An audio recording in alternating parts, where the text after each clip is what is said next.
ایک دفعہ کا ذکر ہے کہ ایک گھنے جنگل میں سمبا نام کا ایک طاقتور شیر رہتا تھا۔ سمبا صرف کوئی شیر نہیں تھا، اس کے پاس ایک انوکھی ذہنیت تھی جس نے اسے باقی جانوروں سے الگ کر دیا۔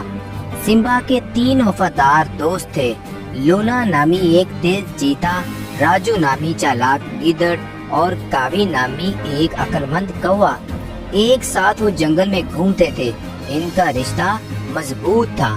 ایک خوفناک دن جب انہوں نے جنگل کی گہرائی میں تلاش کی، ان کا سامنا خوفناک ڈریگنوں کے ایک گروپ سے ہوا۔ یہ ڈریگن کسی بھی مخلوق کے برعکس تھے جنہیں انہوں نے کبھی نہیں دیکھا تھا۔ اگتی آنکھیں ان کی ایسے آگ کی طرح چمک رہی تھی اور ایسے پر جو سورج کو مٹا سکتے تھے۔ ڈریگنوں نے مطالبہ کیا کہ جانور ان کی بالادستی کو تسلیم کرتے ہوئے ان کے سامنے جھک جائے اور انہیں اپنا لیڈر مانے، لیکن سمبا اپنی شیر ذہنیت کے ساتھ لمبا کھڑا تھا۔ اس نے ہتھیار ڈالنے سے انکار کر دیا۔ لونا، راجو اور کاوی نے اس کی رہنمائی کی اور اس کا ساتھ دیا اور بڑے دل کے ساتھ سامنے کھڑے رہے۔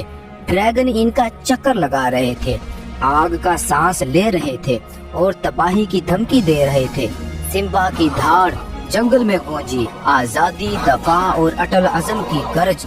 لونا ڈریگنوں کا دھیان بھٹکاتے ہوئے ادھر ادھر بھاگی، جبکہ راجو نے اپنی عقل کا استعمال ان پر قابو پانے کے لیے کیا۔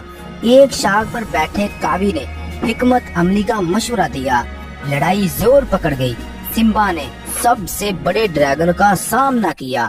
اس کے ترازو زمرد کی طرح چمک رہے تھے۔ ہر دھچکے کے ساتھ سمبا کی ہمت بڑھتی گئی۔ اسے اوشو کے الفاظ یاد آئے، دنیا کا سب سے بڑا خوف دوسروں کی رائے ہے۔ سمبا کوئی بھیڑ نہیں تھی، وہ ایک شیر تھا۔ جیسے ہی سورج افق کے نیچے ڈوب گیا، لونا کی رفتار نے ایک ڈریگن کو مغلوب کر دیا۔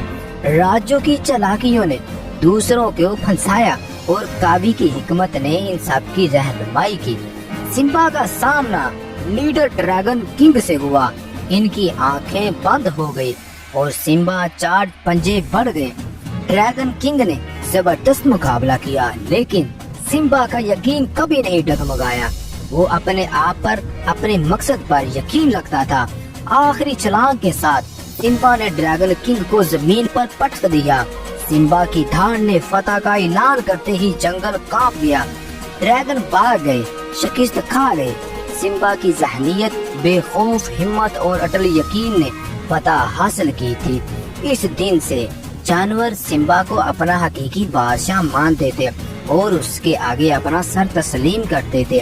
اس نے حکمت، ہمت اور شیر کے دل سے ان کی رہنمائی کی۔